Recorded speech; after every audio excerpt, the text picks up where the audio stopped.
Assalamualaikum warahmatullahi wabarakatuh. Waalaikumsalam warahmatullahi wabarakatuh. Perkenalkan Pak, saya Aris Eka Saputra, mahasiswa Universitas Jenderal Sudirman.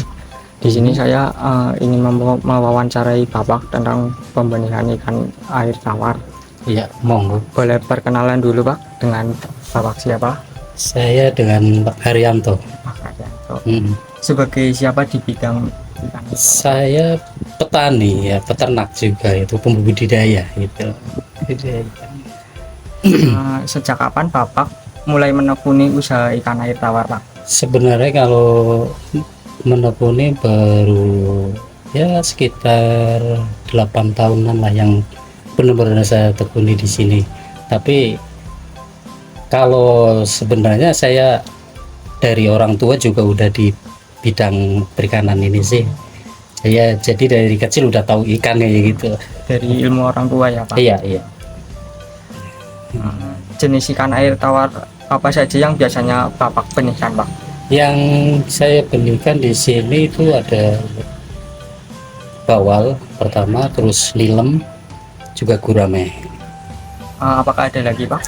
Ada mujair juga, tapi mujair itu paling pembesaran dari larva saya. Bagaimana cara Bapak memilih indukan gurame yang berkualitas Pak?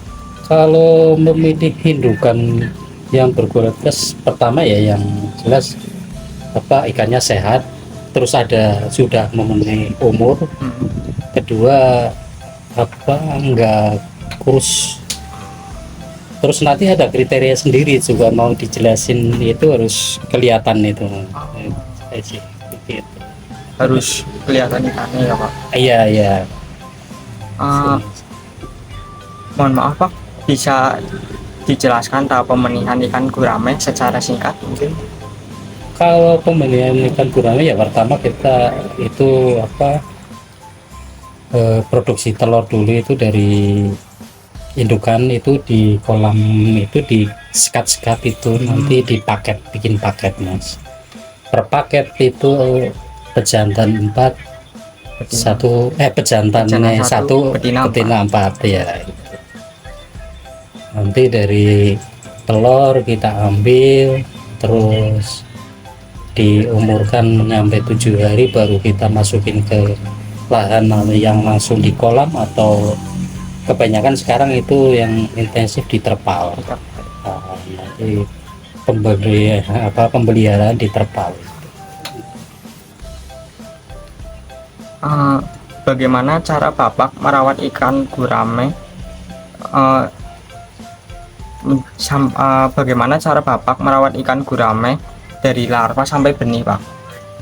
Ya itu dari larva itu yang tadi pertama kan kita ambil masih telur dari kolam, itu dari susuk dari sarangnya itu kita ambil, nanti ditaruh di bokor, diumurkan sampai 7 hari, nanti kita taruh di terpal, kolam terpal.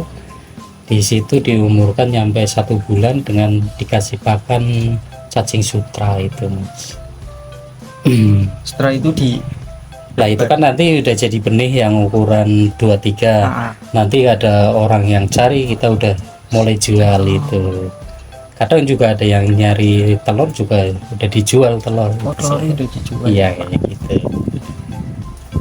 Kendala apa yang sering dihadapi Bapak dalam proses pemijahan ikan gurame Pak? Yang jelas saat ini kendala itu di penyakit Mas. Penyakit gurame.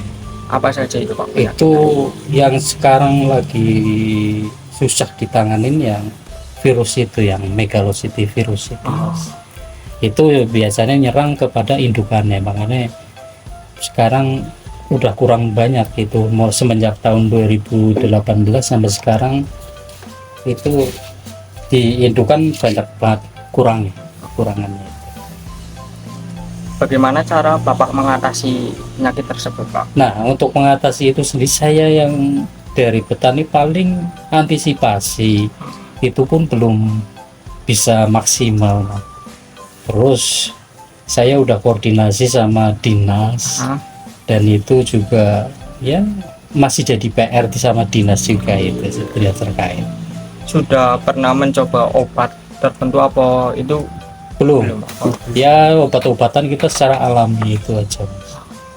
Kayak satu contoh dari sini ada dari getah semboja atau apa gitu.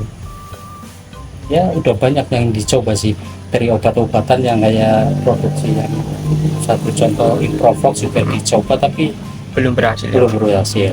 Dan katanya sama dinas itu karena virus, jadi harusnya apa ya, Secara obat yang virus itu belum ada juga sih, itu untuk vaksinnya, itu vaksin untuk virusnya juga belum ada gitu. eh, bagaimana permintaan pasar ikan gurame di sini, Pak? Kalau permintaan pasar sebenarnya kalau nggak terkendala penyakit Iya. itu bagus, Mas. Permintaannya banyak juga, cuman lain tempat sekarang juga khususnya di Gurameh ini Iya. ya. Kalau di Gurameh kayak daerah-daerah sekitar juga kendalanya sama di penyakit itu sih. Oh, penyakit yang tadi. Makanya sekarang Gurameh nggak kayak tahun-tahun 2017 ke belakang sana, itu masih komoditi unggulan Banyumas. Sekarang ya sebenarnya masih komoditi unggulan, cuman pemeliharanya yang sekarang susah, Susah ya, gitu. Pak. Jadi Karena pasar juga terpengaruh itu karena virus itu. Menurut Bapak, bagaimana prospek kedepannya tentang pembenihan ikan air tawar, Pak? Kalau prospek pembenihan ikan tawar itu ke depan sih bagus, Mas. Sekarang konsumsi sekarang orang juga udah banyak yang konsumsi ikan air tawar itu sendiri. Penggemarnya sudah banyak. Apalagi sekarang banyak produksi apa ya, baby fish itu dan keripik juga itu ya pengaruhi kayak kita ya peternak apa pembudidaya ikan itu yang kecil. Terakhir, Pak, apa saran untuk mahasiswa yang ingin belajar pembenihan ikan air tawar, Pak? Kalau saran dari saya ya yang jelas kita tekuni kalau mau usaha di bidang ini. Yang pertama itu ada kata orang tua itu ada syaratnya T3 itu, paten, tekun, teliti kayak gitu. Oke, Pak, mungkin terima kasih atas waktunya, Pak. Semoga apa yang Bapak sampaikan bisa bermanfaat bagi kami, Pak. Amin, mudah-mudahan.